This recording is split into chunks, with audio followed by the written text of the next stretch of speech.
ವೀಕ್ಷಕರೇ ಎಲ್ಲರಿಗೂ ನಮಸ್ಕಾರ. Welcome back to my YouTube channel. ಇವತ್ತು ನಮ್ಮ ಚಾನಲ್ನಲ್ಲಿ ಹಲಸಿನ ಹಣ್ಣಿನ ಒಬ್ಬಟ್ಟನ್ನು ಹೇಗೆ ಮಾಡೋದು ಅಂತ ತಿಳ್ಕೊಂಬರೋಣ.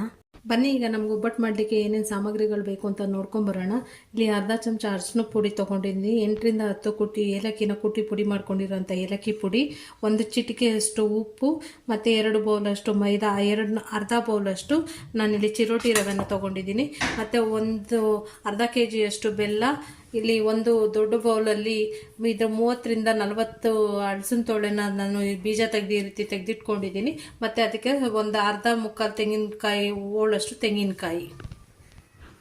ಬನ್ನಿ ವೀಕ್ಷಕರೇ, ಇವಾಗ ನಾವು ಮೈದಾ ತೊಗೊಂಡಿದ್ದೀವಲ್ಲ ಅದಕ್ಕೆ ನಾವು ಇವಾಗ ಚಿರೋಟಿ ರವೆನ ಸೇರಿಸಿ ಮಿಕ್ಸ್ ಮಾಡ್ಕೊತಾ ಇದ್ದೀನಿ. ಅದ್ರ ಜೊತೆಗೆ ಅರಿಶಿನ ಕೂಡ ಮಿಕ್ಸ್ ಮಾಡ್ಕೊತೀನಿ. ಇವಾಗ ಇದನ್ನು ನಾವು ನೀರು ಹಾಕಿ ಚಪಾತಿ ಹಿಟ್ಟಿನ ಅದಕ್ಕೆ ಕಲಿಸ್ಕೊಳ್ಳೋಣ. ಬನ್ನಿ,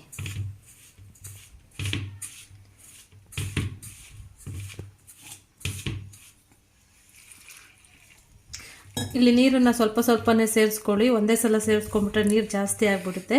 ಹಾಗಾಗಿ ಸ್ವಲ್ಪ ಸ್ವಲ್ಪನೇ ಸೇರಿಸ್ಕೊಂಡು ಇದನ್ನು ಚಪಾತಿ ಹಿಟ್ಟಿನ ಅದಕ್ಕೆ ನಾವು ಕಲಿಸ್ಕೊಂಡ್ರೆ ಸಾಕಾಗುತ್ತೆ ವೀಕ್ಷಕರೇ. ನೋಡಿ, ಇವಾಗ ಇದು ಈ ರೀತಿ ಚಪಾತಿ ಹಿಟ್ಟಿನ ಅದಕ್ಕೆ ಬಂದಿದೆ. ನಾವಿವಾಗ ಇದಕ್ಕೆ ಒಂದು 2ರಿಂದ 3 ಟೇಬಲ್ ಸ್ಪೂನ್ ಆಗೋಷ್ಟು ಎಣ್ಣೆನ ಸೇರಿಸ್ಬಿಟ್ಟು ನಾವು 2ರಿಂದ 3 ಗಂಟೆ ಅಷ್ಟು ನೆನೆಯಕ್ಕೆ ಬಿಡೋಣ. ನಿಮಗೆ ಟೈಮ್ ಇತ್ತು ಅಂದರೆ 2ರಿಂದ 3 ಗಂಟೆ ಅಷ್ಟು ಇಡ್ಬೋದು, ಇಲ್ಲ ಅಂದರೆ ಅರ್ಧ ಗಂಟೆ ಇಟ್ಟರೆ ಸಾಕಾಗುತ್ತೆ. ಇದು ಚೆನ್ನಾಗಿ ಮೃದು ಆಗಿ ಬರುತ್ತೆ. ಈ ರೀತಿ ಆಗಿದೆ. ಇವಾಗ ಇದನ್ನು ಪ್ಲೇಟ್ ಮುಚ್ಚಿ ಸಪ್ರೇಟಾಗಿ ಎತ್ತಿಡೋಣ.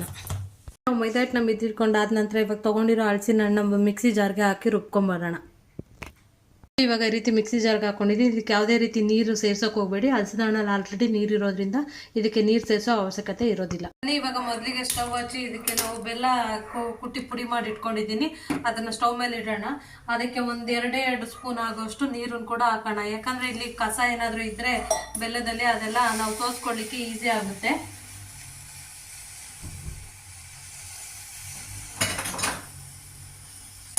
ಈ ರೀತಿ ಕೈ ಆಡಿಸಿ ಒಂದು 2ರಿಂದ 3 ನಿಮಿಷ ಕೈ ಆಡಿಸಿದ್ರೆ ಸಾಕು, ಬೆಲ್ಲ ಕರ್ಕೊಳ್ಳುತ್ತೆ. ಇದನ್ನೇನು ಪಾಕ ತೆಗಿಯೋದು ಅದೆಲ್ಲ ಮಾಡೋದೇನು ಅವಶ್ಯಕತೆ ಇರೋದಿಲ್ಲ.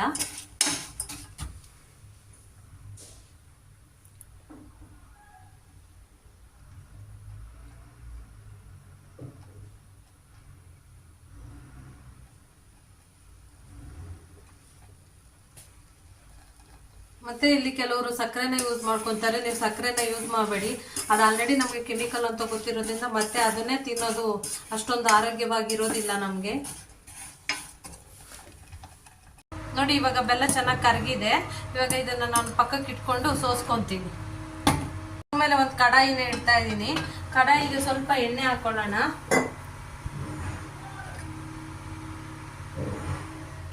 ಸ್ವಲ್ಪ ಇಲ್ಲಿ ಬಂದು ನಮಗೆ ರವೆನ ಸ್ವಲ್ಪ ಹುರ್ಕೊಬೇಕು. ಸ್ವಲ್ಪ ರವೆ ಬೇಕಾಗುತ್ತಲ್ಲ, ರವೆನ ಹುರ್ಕೊಬೇಕು. ರವೆ ಹುರ್ಕೊಳ್ಳಿಕ್ಕೋಸ್ಕರ ನಾನು ಇವಾಗ ಕಡಾಯಿನ ಇಟ್ಟಿದ್ದೀನಿ.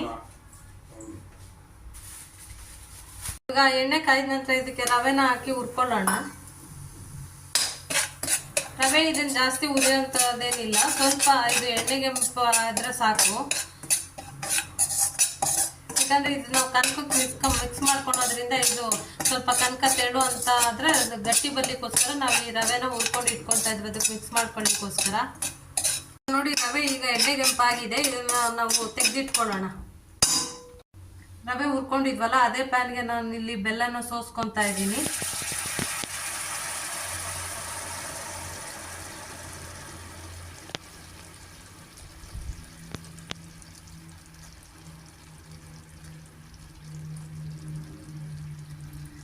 ಸ್ಟವ್ನ ಇಲ್ಲಿ ಮೀಡಿಯಮ್ ಅಲ್ಲಿ ಇಟ್ಕೊಂಡಿರಿ.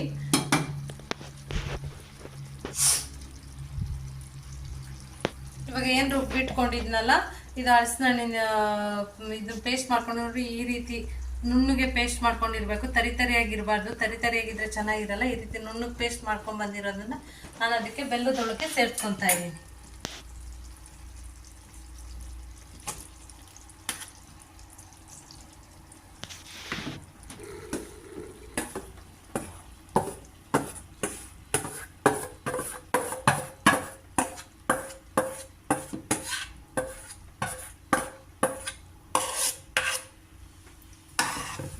ಈ ರೀತಿ ಸೇರಿಕೊಂಡು ನಿಧಾನವಾಗಿ ಮಿಕ್ಸ್ ಮಾಡ್ಕೊಳ್ಳಿ. ಉರಿನ ಕಡಿಮೆಲಿ ಇಟ್ಕೊಳ್ಳಿ, ಇಲ್ಲಾಂದ್ರೆ ಅದು ಮುಖಕ್ಕೆಲ್ಲ ಸಿಡಿಯುತ್ತೆ.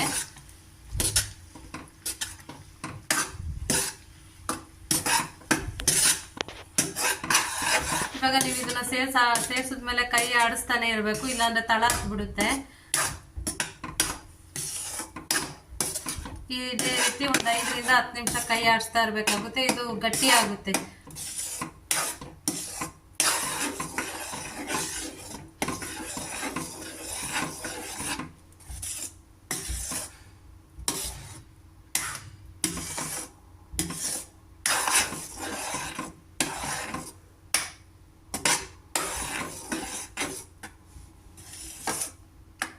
ಇವಾಗ ನೀವು ಇದಾದ ನಂತರ ಉರಿನ ಜಾಸ್ತಿ ಮಾಡ್ಕೊಳ್ಳಿ.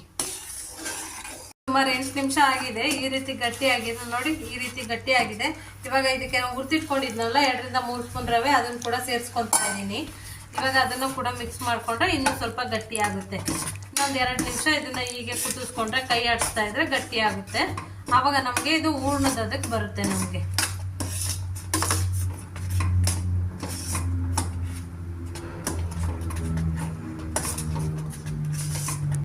ನೋಡಿ ಈ ರೀತಿ ಆಗಿದೆ. ಇವಾಗ ಇದನ್ನ ಸ್ಟವ್ ಆಫ್ ಮಾಡಿ ತಣ್ಣಗಾಗ್ಲಿಕ್ಕೆ ಬಿಡೋಣ.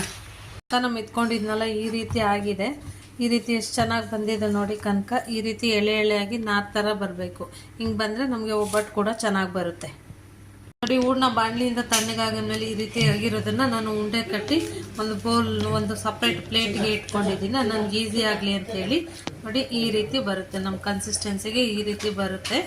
ಸೊ ಈ ರೀತಿ ಉಂಡೆಗಳನ್ನ ಮಾಡಿ ಇಟ್ಕೊಂಡಿದ್ದೀನಿ. ಇವಾಗ ಒಬ್ಬಟ್ಟು ತಟ್ಟಿ ಬೇಯಿಸಿ ತೋರಿಸ್ತೀನಿ ಹೇಗಾಗುತ್ತೆ ಅಂತ ಹೇಳಿ ನೋಡಿ. ಇವಾಗ ಈ ರೀತಿ ಮಾಡಿ ಇಟ್ಕೊಂಡಿದ್ನಲ್ಲ, ಈ ಕನಕನ ಸ್ವಲ್ಪ ಸಣ್ಣನೇ ತಗೊಳ್ಳಿ, ತುಂಬ ದಪ್ಪ ತೊಗೊಬೇಡಿ. ಈ ರೀತಿ ಕೈಗೆ ಎಣ್ಣೆ ಸವರ್ಕೊಂಡು ಈ ರೀತಿ ಮಾಡಿ ಜಸ್ಟ್ ಈ ರೀತಿ ತಟ್ಕೊಂಡು ಒಬ್ಬಟ್ಟಿನ ಥರ ತಟ್ಟಿದ್ರೆ ನೋಡಿ ಇಷ್ಟು ಚೆನ್ನಾಗಿ ಬರುತ್ತೆ ಕನಕ. ಈ ರೀತಿ ಮಾಡಿಕೊಂಡು ನಾವೇನು ಉಂಡೆ ಮಾಡಿಟ್ಕೊಂಡಿದ್ದು ಅದನ್ನು ನಾವು ಈ ರೀತಿ ಹಾಕ್ಕೊಂಡು ಒಬ್ಬಟ್ಟು ಯಾವ ರೀತಿ ಮಾಡ್ತೀವೋ ಅದೇ ರೀತಿ ಈ ರೀತಿ ರೋಲ್ ಮಾಡಿಕೊಂಡು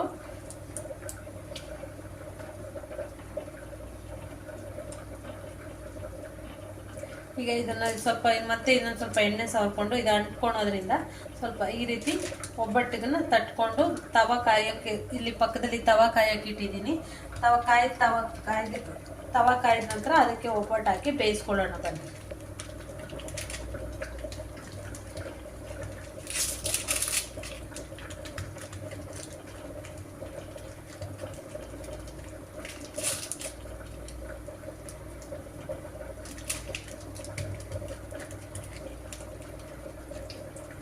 ಇದು ಹೂರ್ಣನ ಮಾಡ್ಕೊಳ್ಳಿಕ್ಕೆ ಸ್ವಲ್ಪ ಟೈಮ್ ಹಿಡಿಯುತ್ತೆ. ಅದಾದ ನಂತರ ತುಂಬ ಈಸಿಯಾಗಿ ಮಾಡ್ಕೊಬೋದು ನಾವು ಇದನ್ನು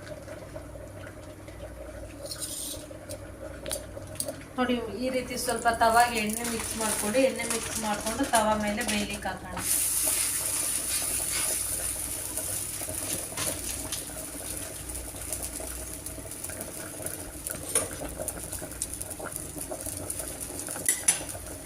ಹೀಗೆ ಇದು ಬೇಯ್ತಾ ಇದೆ. ಬೇಯ್ದ ನಂತರ ಸ್ವಲ್ಪ ತಿರುಗಿಸಿ ಹಾಕೋಣ. ಸ್ವಲ್ಪ 1-2 ರಿಂದ 3 ಸೆಕೆಂಡು ಬೇಯೋ ತನಕ ಬಿಡಬೇಕು, ಇಲ್ಲಾಂದರೆ ಅದು ಕಿತ್ತೋಗ್ಬಿಡುತ್ತೆ.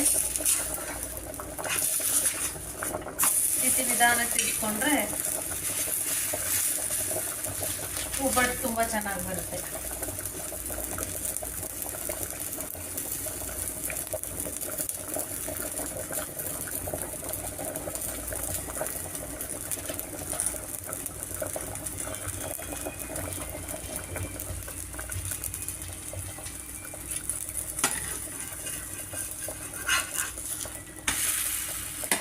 ನೋಡಿ ಎಷ್ಟು ಚೆನ್ನಾಗಿ ಒಬ್ಬಟ್ಟು ರೀತಿನೇ ಬರ್ತಾ ಇದೆ.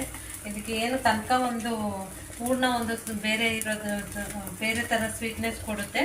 ಆದರೆ ಎಲ್ಲ ನಾವು ನಾರ್ಮಲ್ ಆಗಿ ಬೇಳೆ ಒಬ್ಬಟ್ಟನ್ನ ಯಾವ ರೀತಿ ಮಾಡ್ತೀವೋ ಅದೇ ರೀತಿ ಬರುತ್ತೆ.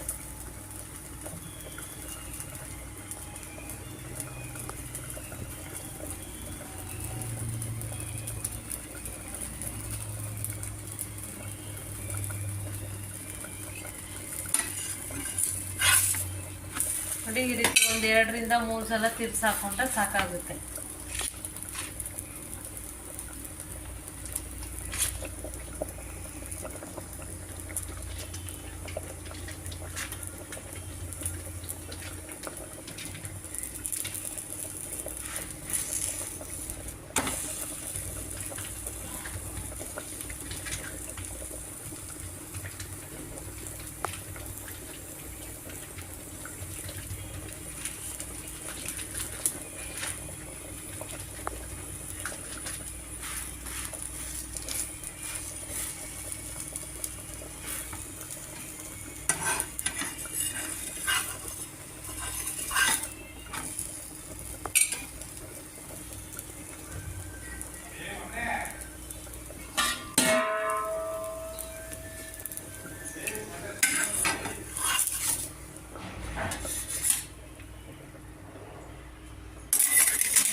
ನೋಡಿ ಈ ರೀತಿಯಾಗಿ ಒಬ್ಬಟ್ಟು ಇಷ್ಟು ಚೆನ್ನಾಗಿ ಬಂದಿದೆ. ನೀವು ಕೂಡ ಮಾಡ್ಕೊತೀನಿ ಮನೆಯಲ್ಲಿ.